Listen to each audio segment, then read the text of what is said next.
청출어람이라고 하는 사자성어가 있습니다. 쪽빛에서 푸른빛이 나왔다는 것인데 뭐 쉬운 우리의 느낌대로 쓴다면은 좋은 선생 밑에서 좋은 제자가 나온다라고 하는 의미를 가지고 있는 사자성어입니다. 그거에 반대되어지는 속담이 하나가 있는데 그 속담이 뭐냐면 개천에서 용난다는 겁니다. 이게 반대되는 개념이라는 거예요. 왜냐하면은 개천에서 용이 나기 때문에 개천에서 용 난다는 거예요? 아니면 개천에서 용이 안 난다는 거예요? 개천에서 용이 안 난다는 거예요, 지금. 안 나는 일이 일어났으니까 이걸 뭐라 그러는 거예요? 기적인 거예요. 그러니까 일상적이지 않아요. 그렇기 때문에 반대가 돼요. 그런 의미에서 본다면 저 청출어람과 개천에서 용 난다는 말은 반대의 개념이지만 내용적으로 보면 똑같은 이야기가 된다 이겁니다. 어느 면에서요? 좋은 것에서 좋은 거 난다 이거예요. 개천에서 안 나고 항상 좋은 것에서 좋은 것이 난다고요. 그래서 훌륭한 부모 밑에 누가 있고요? 훌륭한 자식이 있고, 그리고 훌륭한 자식 위를 쳐다보면 누가 있고? 훌륭한 부모가 있고, 다 그런 개념으로 쓰는 단어들이라 이겁니다. 그런데 이런 생각들을 가장 잘 보관한 민족이 있어요. 이게 누구냐면 유대인입니다. 유대인들은 자기 자신들이 세계에서 가장 잘났고 가장 훌륭한 민족이라고 생각을 해요. 왜 그렇게 생각하냐고 물으면은 당연히 저걸 갖고 온다고요. 우리의 조상이 훌륭하기 때문에. 우리의 조상이 훌륭하기 때문에 우리도 훌륭하다 그런단 말입니다. 그때 훌륭한 조상을 누구라고 들겠어요? 그게 아브라함이라 이겁니다. 왜요? 아브라함 믿음의 조상이니까. 그 훌륭한 아브라함 밑에서 우리가 태어났으니 우리도 아브라함만큼 훌륭했다라는 개념으로 아브라함을 불러오더라는 겁니다. 그럼 이제 우리는 물을 수 있어요. 당신들이 아브라함을 보고 훌륭하다고 그러고, 그리고 아브라함 때문에 당신들도 훌륭하다고 하는데 도대체 아브라함의 어디가 훌륭해서 훌륭하다고 이야기하고 그 덕에 당신들도 훌륭하다고 이야기하는가라고 물어본다면 무엇으로 저들이 답을 해야 정상적이겠어요? 성경이겠죠? 아브라함이 성경에 나오는 인물이니까 성경을 가지고 아브라함의 이런 모습이 훌륭하니까 우리도 훌륭합니다라고 이야기해야 마땅할 것 같은데 성경으로는 그 이야기를 할 수가 없다 이겁니다. 아브라함이 훌륭하다는 말을 할 수가 없다고요. 왜냐하면은 성경에 등장하는 아브라함은 어디서부터 나오니까? 아브라함이 엄마 뱃속에서 나왔을 때부터 이야기가 기록된 것이 아니고 어디서부터 나왔다고요? 하나님 만난 그 다음부터 나온단 말이에요. 그러니 아브라함이 원래 훌륭해서 하나님의 부름을 받았다는 말을 설명할 수가 없단 말이에요. 그래서 저들이 책을 하나 만들었다 이겁니다. 뭐 아브라함 때문에 만든 건 아니고 성경에 있는 이야기의 배경, 성경에는 없지만 그 성경에 있는 이야기에 배경되는 이야기라고 해가지고 전설의 고향을 하나 만들었다 이거예요. 우리식으로 말하니까 전설의 고향이고 유대인들은 뭐라고 하냐면 미드라시라고 한다 이겁니다. 미드라시라는 책이 뭐냐면 성경 해설서예요. 그러니까 성경에 없는 이야기 그거를 보충해서 넣었다라는 건인데 확인할 길은 없어요. 저게 진짜인지 아닌지는. 그래서 저는 뭐라 그랬다고요? 전설의 고향.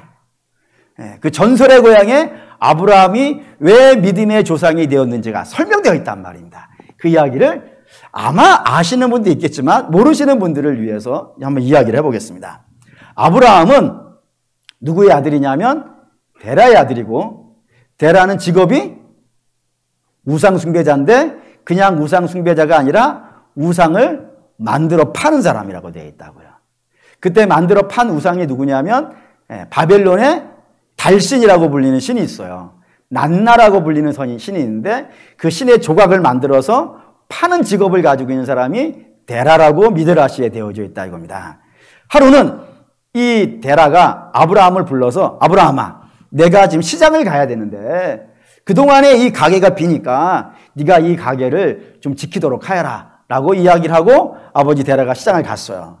그리고 이제 아브라함이 이 가게를 지키고 있는데 갑자기 무슨 생각이 들었는지 이 제사상 하나 아주 근사하게 차린 제사상을 갖고 와가지고 가장 아버지가 만든 신 중에 가장 큰 신 앞에 가서 이렇게 상을 차려놓은 거예요. 그리고는 몽둥이를 들고 그 신전에 있는 작은 신들을 다 때려 부신 겁니다. 하나만 남겨놓고 다 때려 부신 거예요. 그리고 이제 아버지 오기를 기다렸는데 아버지가 오셨죠. 아버지가 와서 가게를 봤더니 가게가 어떻게 된 거예요? 쑥대밭이 된 거예요.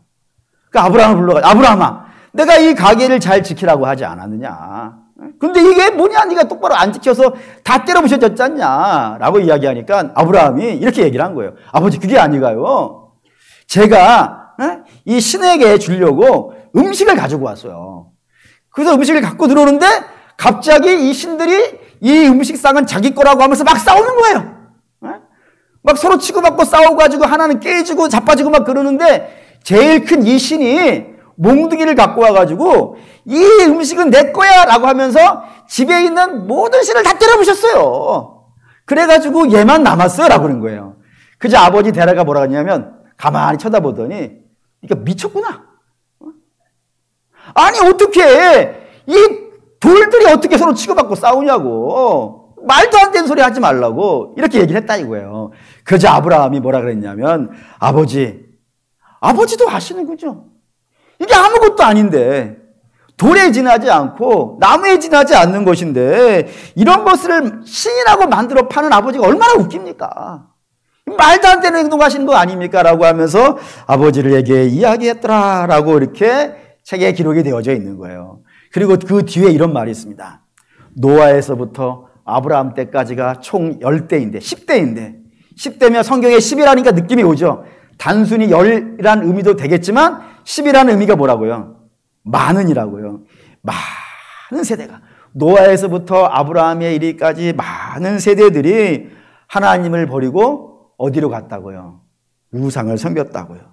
우상을 만들어 팔지 아니하면 먹지 못하는 그런 시대에 우리 조상들이 살고 있었기 때문에 우리의 조상들이 믿음의 조상이 못 됐다고. 그런데 아브라함은 어떻다고요? 그 우상을 깨고 그 우상에 있는 세계에서부터 나왔다 이겁니다. 과감하게 그 모든 것을 버리고 나왔기 때문에 하나님께서 그를 뭐로 세워주셨다고요? 믿음의 조상으로 세워주셨다고. 결국엔 이런 말입니다. 아브라함이 믿음의 조상이 된 것은 아브라함이 실력이 있어서 그가 우상이 가짜라는 것을 하나님을 만나기 전부터 알고 있었고 우상을 미워했고 우상을 때려부시고 우상에게서 나오는 사람이었기 때문에 어려서부터 훌륭한 사람이기 때문에 하나님께서 그 훌륭한 사람을 보시고 믿음의 조상으로 삼아주신 것이 우리의 조상 아브라함이라고요. 그러니 거기서부터 우리가 나왔으니 우리는 명문 가문에서 나왔으니 훌륭하다 안 훌륭하다? 훌륭하다라고 이야기한다 이겁니다. 그게 미드라시의 이야기예요. 근데 이 이야기는 당연히 성경에는 없다 이겁니다. 성경에 아브라함이 공식적으로 등장하는 것은 창세기 11장입니다.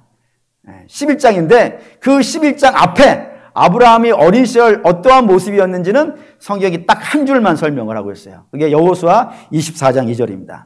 24장 읽을게요. 여호수아가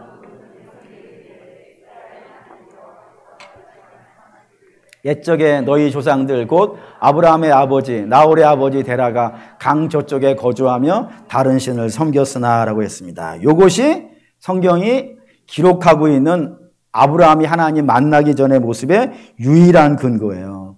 그의 조상들 대대로 모였다고요. 우상을 섬겨왔다 이겁니다. 근데 당연히 우상을 왜 섬겼겠어요? 하나님 모르니까요. 하나님 모르기 때문에 대대에 걸쳐서 우상을 섬겨왔으니 결국에는 누구도 우상을 섬기더라.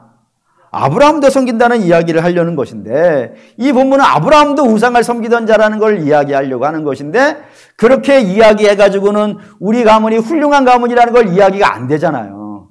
그래서 우리 가문이 훌륭한 사람이라는 걸 이야기하기 위해서 가상의 이야기를 만들어 놓고 그리고 아브라함이 훌륭한 사람이니 그 훌륭한 사람 속에서부터 나온 우리도 다 훌륭하다라는 것의 근거를 삼더라 이겁니다. 이게 이제 유대인이 가지고 있는 선민 사상이고 의인 사상이라 이거예요.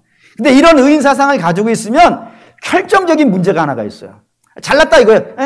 잘났다 뭐 우리가 이렇게 인정해 줄 수도 있어요. 그런데 스스로 잘났다라고 생각하고 스스로 의인이라고 생각하게 되어지면 심각한 문제가 생긴다 이겁니다. 그 심각한 문제가 뭘까요? 복음을 받아들이지 않는다는 겁니다. 왜요? 복음은 누구의 것이니까요? 복음은 원래 누구의 것일까요? 봅시다. 마태복음 9장 11절 읽겠습니다. 바리새인들이 보고 그의 제자들에게 이르되 어찌하여 너희 선생은 세리와 죄인들과 함께 잡수시느냐. 예수님이 하루는 사람들하고 식사를 하시는 거예요. 근데 그 식사 자리에 누구도 있었냐면 세리도 있었고 죄인들도 있었다고요. 그들과 함께 앉아서 이렇게 식사를 하고 있는 모습을 바리새인들이 봤어요. 그리고는 예수님에게 직접 이야기는 못하고 제자들을 붙잡아 놓고 항의를 하는 겁니다. 너희 선생이 랍비 아니냐. 랍비는 뭐 하는 사람을 랍비라 그러죠?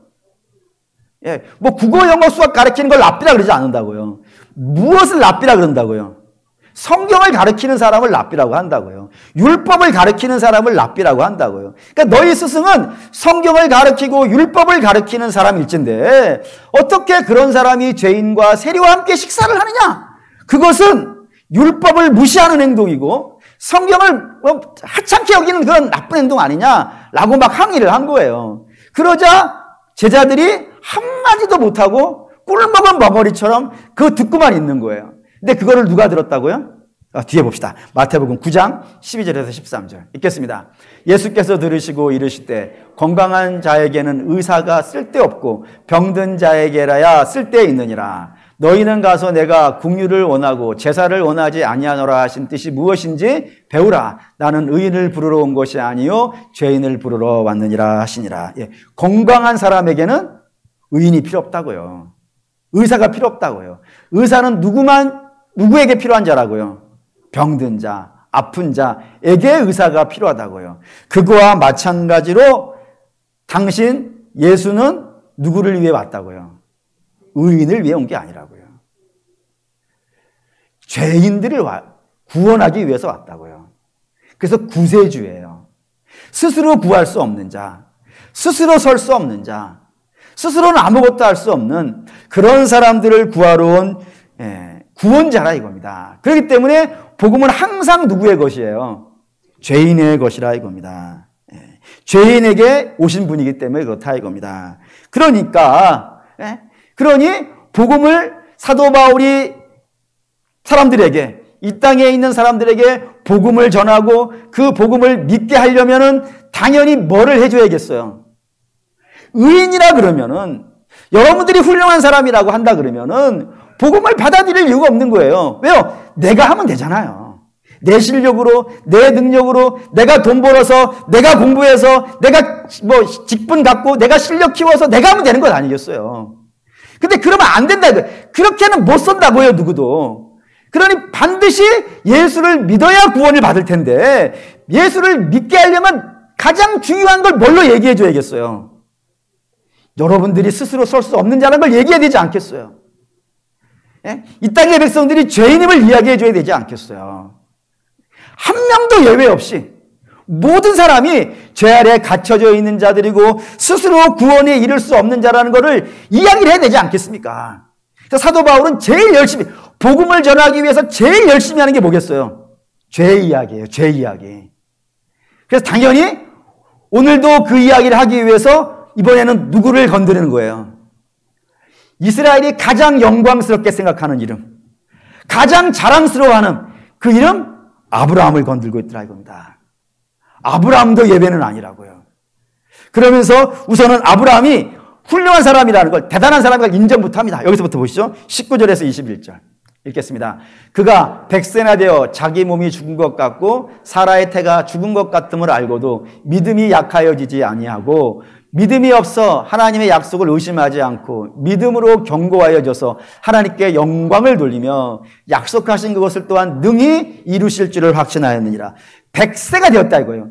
100세가 되었다는 것은 육체적으로 이미 어떻게 됐다는 거예요? 네, 끝났다 이거예요. 당연히 자식을 낳을 수 없는 상태가 됐다는 겁니다. 아무것도 할 수 없는 그런 상태가 되었음에도 불구하고 아브라함이 믿음이 약해지지 않았다고요. 하나님이 반드시 이런 노구의 몸에도 불구하고 하나님이 당신이 하시겠다는 일을 이루실 것이라는 것을 믿었다고요. 훌륭하지 않습니까? 훌륭하잖아요. 그만한 믿음이 있다는 건 대단한 거예요. 근데 사도 바울이 이렇게 얘기하는 겁니다. 근데 아브라함이 어떻게 해서 그런 믿음이 생겼냐 이겁니다. 아브라함이 어떻게 해서 그런 믿음이 생겼나? 유대인들은 그렇게 물어보면 뭐라고 얘기한다고요? 아브라함이 원래부터 그런 사람이었다고. 원래부터 그렇게 훌륭한 사람이고 우상을 깨버릴 줄 알고 거기서 나올 줄 아는 사람이었다고. 그러니 믿음의 조상이라고, 저런 믿음이 생긴 거라고 이야기를 한다 이겁니다. 그런데 사도 바울은 전혀 반대되는 이야기를 하는 거예요. 이게 17절 18절입니다. 17절 18절 읽을게요.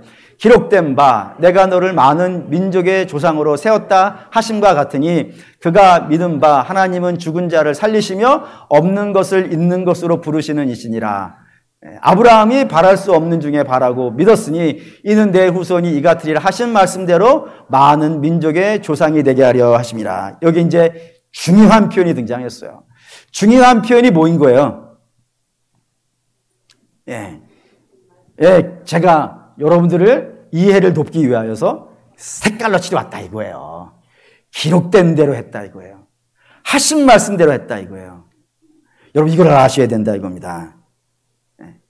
아브라함이 이렇게 되어진 것은 뭐에 따른 것이라고요? 하나님이 말씀하신 대로 된 거라고요. 이게 중요한데. 무슨, 이거부터 할게요. 창세기 11장 29절에 30절. 이게 아브라함이 공식적으로 성경에 처음 등장하는 자리예요. 읽겠습니다.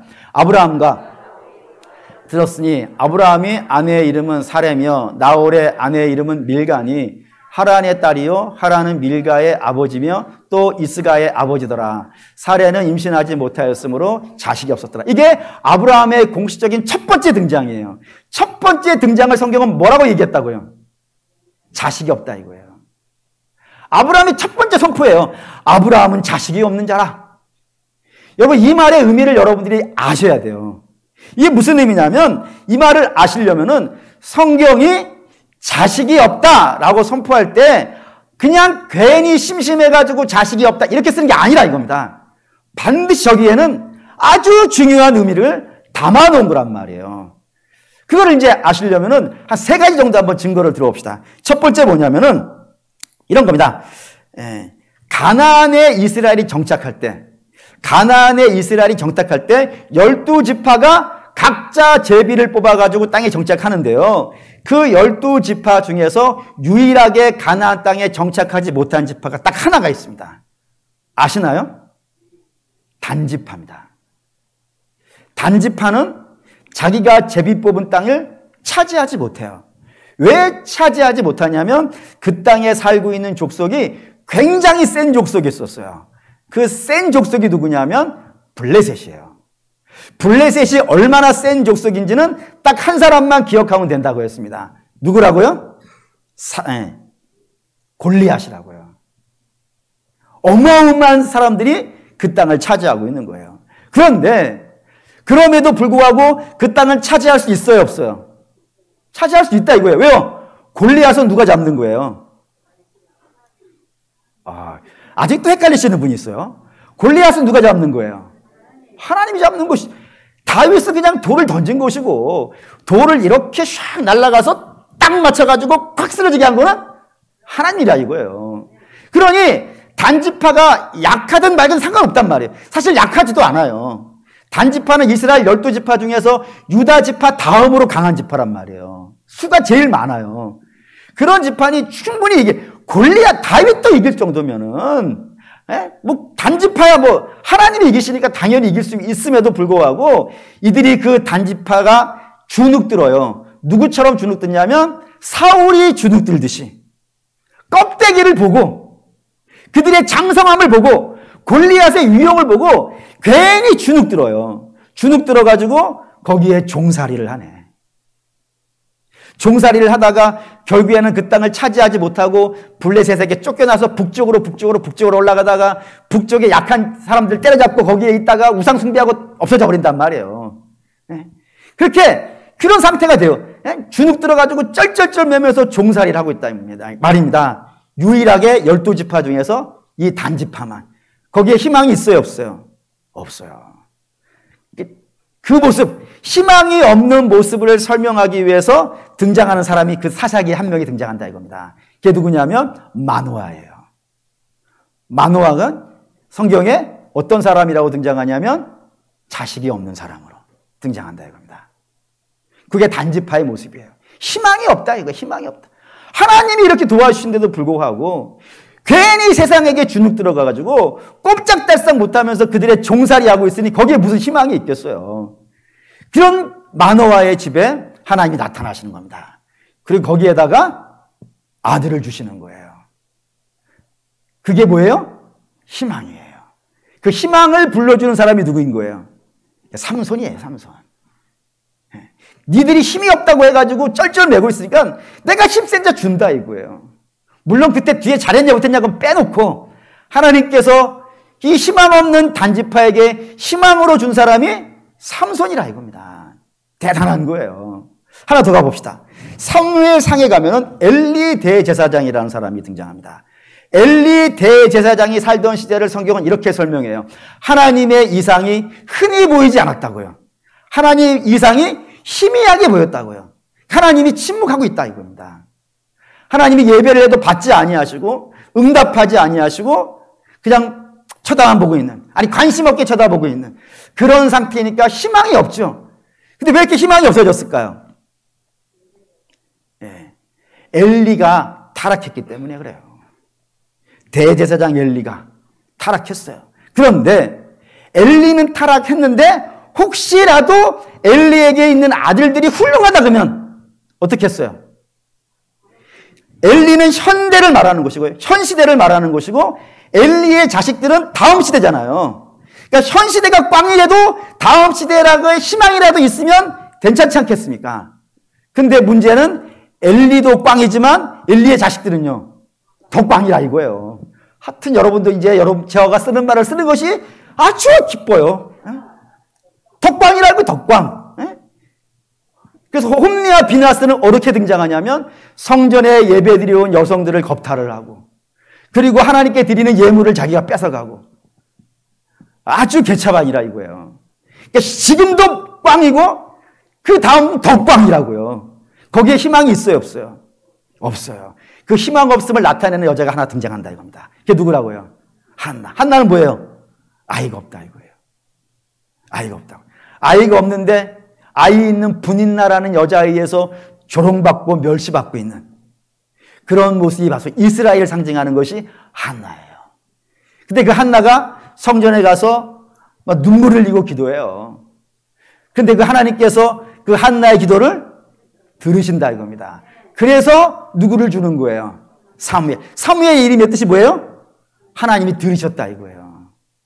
그래서 희망을 주시는 거예요. 희망 없는 민족에게 희망을 주시는 게 하나님이 들으시는 거라 이겁니다. 그래서 아들을 주시는 거예요. 그게 사무엘입니다. 그게 등장하는 것이고 하나 더 합시죠. 뭐든지 3-4번은 해야 확실해지니까. 예수님이 오시기 직전, 예수님이 이 땅에 오시기 직전 이스라엘의 모습은 어떤 모습이었을 것 같으세요? 예. 역사적으로 가장 타락한 시대라고 되어져 있습니다. 근데 이게 얼마나 충격적인 일이라면 이스라엘이 역사상 가장 타락했을 때가 예수님 오셨을 때예요. 그런데 그때 타락했을 때 예배가 없어서 타락했을까요? 율법이 없어서 타락했을까요? 그렇지 않아요. 예배 드려졌어요. 율법 강의되어졌어요. 그런데 하나님이 그게 너무 마음에 안 드셨어요. 얼마나 마음에 안 드셨냐면 말라기에 이렇게 돼 있어요. 아, 누가 이 성전문 좀 닫아뒀으면 좋겠어. 쟤네들이 와서 여기서 뭐 예배한다고 그러는데 저건 예배가 아니야. 난 도대체 못 받겠어 저거를. 내가 그냥 좀 감정을 실을게요. 역겨워 죽겠어. 내쫓았으면 좋겠어. 누가 성전문 좀 닫아줬으면 좋겠어. 그런 시대라고요. 그 시대가 얼마나 절망스러운지 아시겠죠? 근데 그 절망스러움을 나타내는 여자가 하나가 신약에 등장한다 이겁니다. 그게 누굴까요? 마리아라 그러면 안 돼요. 마리아라 그러면 안 돼요. 왜요? 마리아는 애를 낳는 게 이상한 여자예요. 왜요? 아직 결혼 안 했잖아요.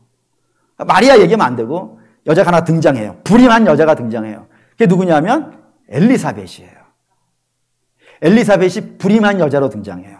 스가랴 제사장의 아내인 그 여자가 등장을 해요. 근데 그 여자가 아이를 낳는 거예요. 그때 낳은 아이가 누구예요? 세례 요한이에요. 세례 요한이 하는 일은 뭐예요? 저분이 메시아라 이거예요. 저분이 우리를 구원하실 분이라고. 이 선포를 하는 자라고요. 희망을 선포하는 자라고요. 그게 하나님께서 그 시대에 주시는 응답이라 이겁니다. 공통점이 있죠. 공통점이 뭐냐면 불임이라는 것은 어느 시대든지 절망을 나타내는 거예요. 성경에서. 다음 시대가 없어. 자식이 없으니까 다음 시대가 없어. 절망이잖아요. 그런데 임신이라고 하는 것은 그 절망한 시대에 하나님께서 새로운 희망의 이야기를 시작하는 그런 모습으로 등장한다 이겁니다. 그러면 이제 이게 성경이 가지고 있는 자식이 없다의 개념이에요. 그러면 사라가 자식이 없다. 아브라함이 자식이 없다. 그건 무슨 뜻이겠어요? 당연히 희망이 없다는 이야기를 하는 거란 말입니다. 아브라함 때가. 왜 아브라함 때가 희망이 없느냐? 앞에 이야기를 보면은 아브라함이 등장할 때까지 앞에 이야기를 보면 희망이라는 걸 이야기할 수가 없어요. 왜냐하면 첫사람 아담이었어요. 그 아담이 에덴에 살고 있다가 하나님께 반역을 저지르고 에덴에서 쫓겨나요. 죄를 진 거예요. 쫓겨나요. 근데 그 죄를 진 민족을 하나님께서 아예 그냥 없애버리셔야 될 텐데 남겨주신다고요. 그래서 많이 늘어나요. 많이 늘어났으면 우리가 벌받을 족속인데 하나님께서 우리를 불쌍히 여기셔가지고 이렇게 살게 해주셨구나라고 감사해야 마땅하지 않겠어요. 그런데 감사하느냐 이거예요. 아니죠. 가인이 자기 동생을 죽이고요. 그리고 가인의 가문에서 악한 자들이 막 줄줄이 나와요. 그러면 가인의 가문에서 악한 족속이 나오면은 그나마 셋의 하나님이 남겨주신 그 셋의 가문에서는 믿음의 역사들이 등장해야 되는데 창세기 6장에 가면은 하나님의 아들들이 세상의 딸들의 그 악함을 꾸짖어야 되는 자들이 어떻게 되는 거예요? 하나님의 자녀들이 세상의 딸들의 아름다움에 푹 빠져가지고 거기에 싹 다 휩쓸려 갔다고요. 그래서 하나님은 어떻게 하시는 거예요? 사람 지으심을 한탄하셔가지고 그 시대를 홍수로 심판해 버리셨단 말입니다. 싹 다 죽이시는 거예요. 그런데 그 싹 다 죽이시는 과정 속에 딱 8명을 살려놓으신 겁니다. 그게 누구예요? 노아의 가족이에요. 그럼 노아의 가족은 어떤 마음 가져야 돼요? 감사합니다. 우리도 죽어 마땅한 자들인데 하나님께서 이렇게 은혜 베푸셔서 살려주셨으니 참 감사합니다. 앞으로는 참 잘하겠습니다. 결단해야 되지 않겠어요. 근데 노아의 시대가, 홍수의 시대가 끝나고 홍수에서 나온 노아의 가족들 어떻게 해요? 난리가 아니잖아요. 노아는 술 먹고 옷 벗고 자고 있고 그 아들은 아버지 옷 벗었다가 놀리고 있고 아버지는 나와서 열받는다고 그 자식 저주하고 있고 웃기지도 않죠? 근데 하나님 그들 봐주셨어요. 봐주셔가지고 수가 엄청나게 늘어가지고 이제 살 땅을 찾아 내려오는 겁니다. 살 땅을 찾아 내려오다가 하나님이 멈추란 말도 안 하셨는데 자기 마음대로 멈춰가지고 거기다가 탑을 쌓아요. 그 탑 왜 쌓는 거예요? 하나님께 대항해 보겠다고. 하나님 우리 쫓아내면 안 쫓겨나겠다고. 우리의 이름을 높이겠다고. 하나님이 계속 은혜를 베푸시고 봐주시고 살려주시는데도 불구하고 저들은 회개라는 걸 몰라요. 끊임없이 하나님께 반역하는 일을 한다 이겁니다. 그래서 하나님이 저들을 진멸하셔야 마땅할 텐데 진멸하시지 아니하시고 언어를 흩어버리셔가지고 열방으로 흩어버렸단 말입니다. 그러면은 하나님이 우리를 한 번 더 살려주셨구나 라고 감사해야 마땅할 텐데 저들이 바벨탑 이후에 어떤 모습으로 살아가더라고요. 아까 봤잖아요. 데라에 가면 뭐하고 있더라고요? 우상 섬기고 있더라고요. 그게 아브라함의 시대예요. 끊임없이 하나님이 도와주시고 살려주시고 봐주시고 그러시는데도 불구하고 저들은 회개할 줄도 모르고 돌아올 줄도 모르고 설 줄도 모르더라 이겁니다. 그 모습을 성경은 뭘로 표현한다고요? 아브라함이 자식이 없더라. 저 희망 없는 자들이다. 라는 걸로 성경이 쓰더라 이겁니다. 근데 그 희망 없는 자들에게 하나님께서 놀라운 일을 하시는 겁니다. 그게 창세기 12장 1절에서 3절입니다. 읽을게요. 여호와께서 떠나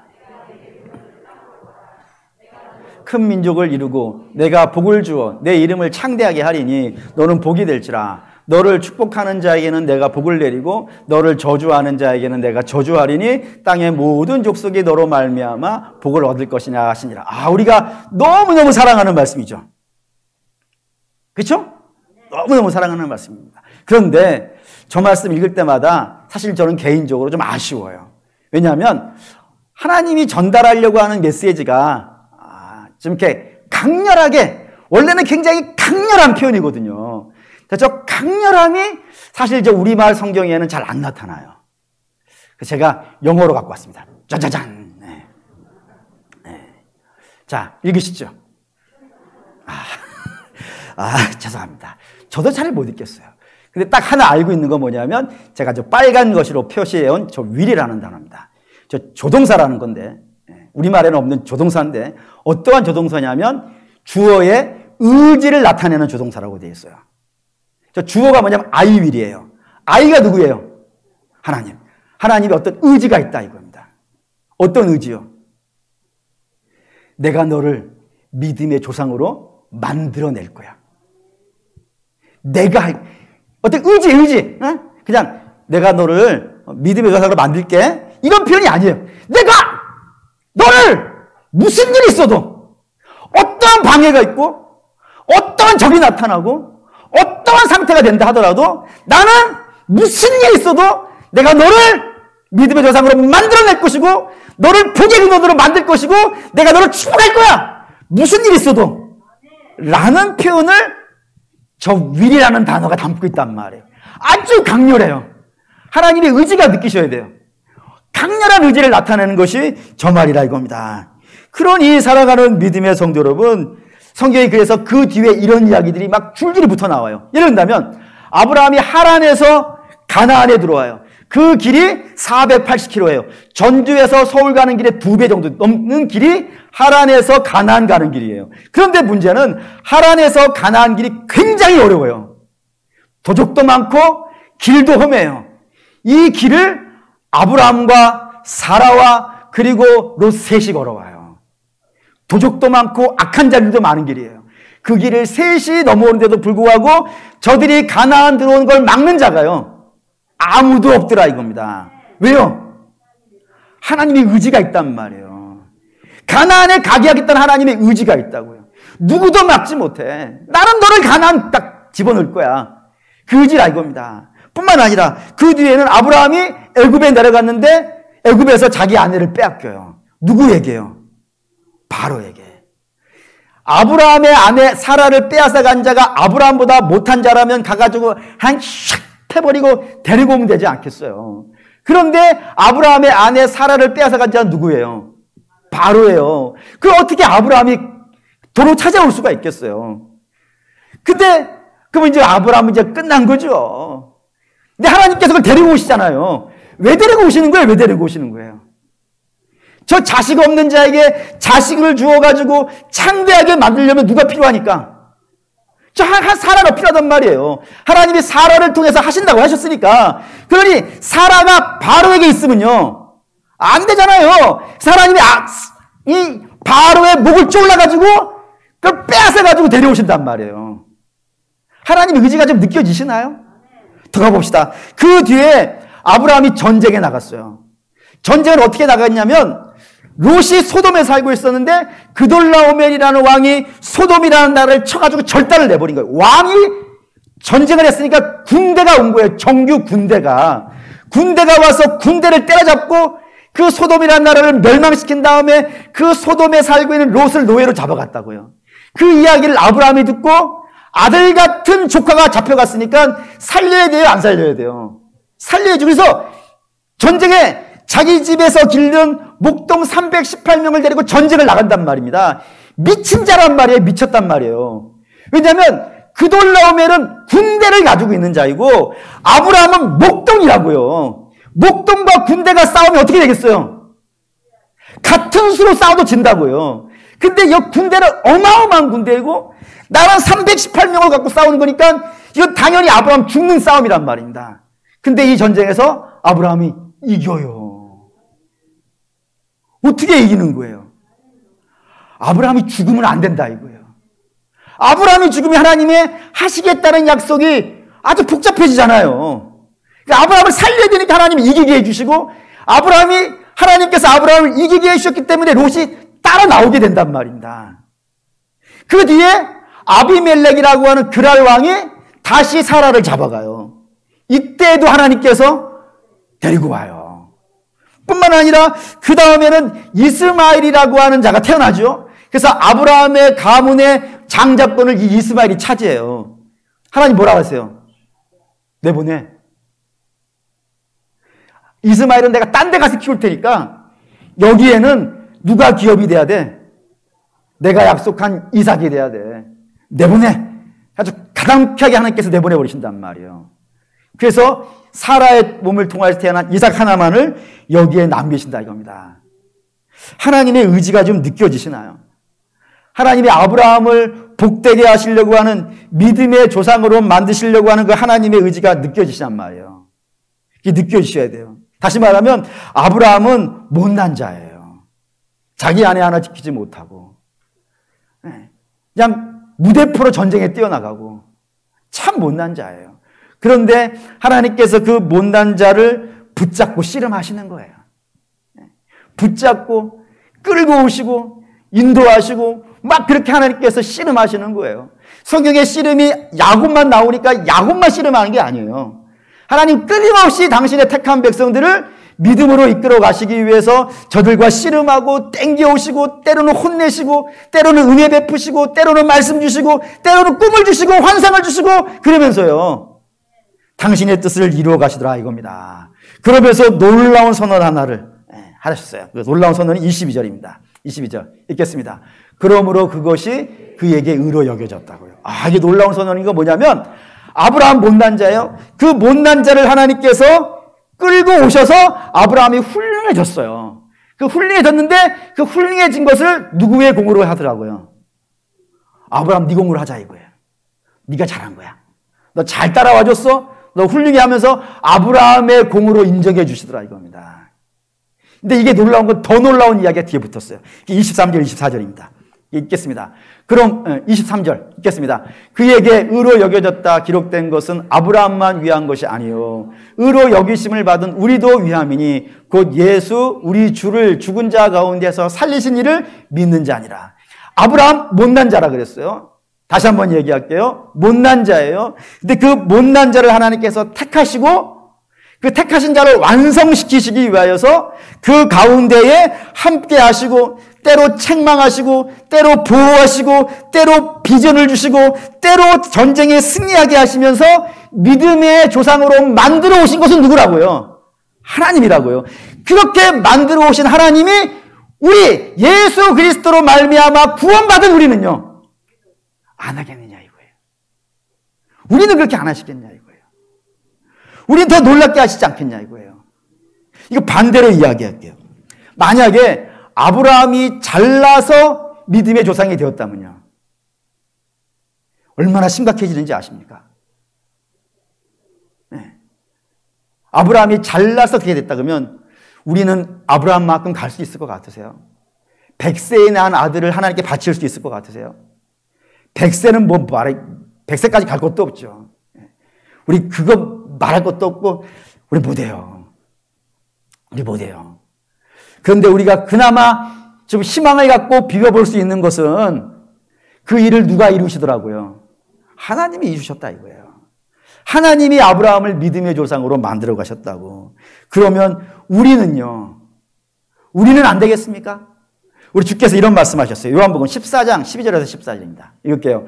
내가 진실로 진실로 너희에게 이르노니 나를 믿는 자는 내가 하는 일 그도 할 것이요 또한 그보다 큰 일을 하리니 이는 내가 아버지께로 감이니라. 너희가 내 이름으로 무엇을 구하든지 내가 행하리니 이는 아버지로 하여금 아들로 말미암아 영광을 받게 하려 함이라. 내 이름으로 무엇을인지 내게 구하면 내가 행하리라. 이거예요. 주께서 제자들에게 말씀하시는 거예요. 언제? 최후의 만찬의 시간에 너희가 나보다 더 내가 한 일도 할 것이고 더 나아가서 내가 한 일보다 더 큰 일도 할 수 있어 라고 말씀하셨다 이겁니다. 근데 이게 말이 안 되는 거예요. 왜냐하면 최후의 만찬 때 이 말씀을 하셨으니까 잠시 뒤에 어떤 일이 벌어질 거예요? 예수님 잡히실 것이고 십자가에 죽으실 거예요. 최후의 만찬과 주님 십자가에 죽으시는 그 사이에 제자들의 모습 아시나요? 하나같이 다 도망가요. 심지어는 베드로 같은 경우에는 내가 남은 주님을 부인한다 할지라도 저는 주님을 끝까지 지키겠습니다라고 말했던 그 제자는 주님을 어떻게 해요? 3번이나 모른다고 하고 마지막에는 저주까지 한다고요. 근데 그런 자들을 향해서 주께서 지금 뭐라 하신다고요? 나보다 더 큰 일을 할 거라고. 실제로 더 큰 일을 해요. 어떻게 하냐면 우리 주님은 복음을 전하시는데 어디서 전하셨어요? 예루살렘과 가나안 인근에서 전하셨어요. 그리고 구원으로 얻은 열매를 하나라도 건지셨어요? 못 건지셨어요? 못 건지셨어요. 그렇죠? 주님 십자가 죽으실 때 다 도망가 버렸으니까.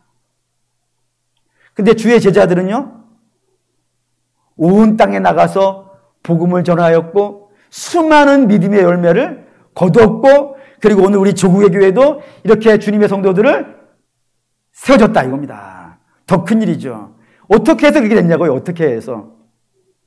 니네들이 실력이 있어서? 그 제자들이 능력이 많아서? 아니라 이거예요. 내가 아버지께로 가서 그걸 하겠다 이거예요. 내가 하겠다고. 내가 하기 때문에 너희는 더 큰 일을 할 수 있다고. 전부 다 성경이 무슨 얘기하는지 아시겠죠? 주께서 어떻게 얘기하시냐면 너희는 못난 자라고 이거예요. 죄인이라 이거예요. 그러니 스스로 설 수 있다 없다. 못 선다 이거예요. 못 서는데 왜 자꾸 너희는 스스로 설 수 있다라고 생각하느냐고. 너희가 가진 재산으로 설 수 있다고 말도 안 되는 소리 하지 말라고. 너희가 가지고 있는 지식으로, 너희가 가지고 있는 직업으로, 너희가 가지고 있는 능력으로, 너희가 가지고 있는 권세로 스스로 설 수 있다고, 스스로 하나님 나라에 갈 수 있다고, 하나님 나라 문을 열 수 있다고 말도 안 되는 소리 하지 말라 이거예요. 아브라함도 안 되는데, 아브라함도 하나님이 해주신 것인데 어찌 너희는 스스로 설 수 있다라고 이야기하느냐. 이 안타까운 백성들아, 너희가 설 수 있는 유일한 길이 있다면 어떻게 해야 된다는 거예요? 예수 믿어야 된다는 거예요. 예수 믿어야 된다고. 예수 믿는다는 게 뭐예요? 우리 주께서 말씀하셨어요. 너희가 나를 따라오려거든 자기를 부인해야 된다고. 자기를 부인하는 게 뭐예요? 나는 안 된다 이거예요. 나는 죄인이라. 나는 하나님 나라에 갈 수 없는 죄인이라. 그러니 나를 내려놓고 뭐를 붙잡는 거예요? 예수를 붙잡는 거예요. 예수를 붙잡는, 나를 버리고 예수를 붙잡는 것. 그렇게 하는 것이 예수를 믿는 거예요. 교회를 다니는 것 정도가 아니라고요. 성경책 들고 다니는 정도가 아니라고요.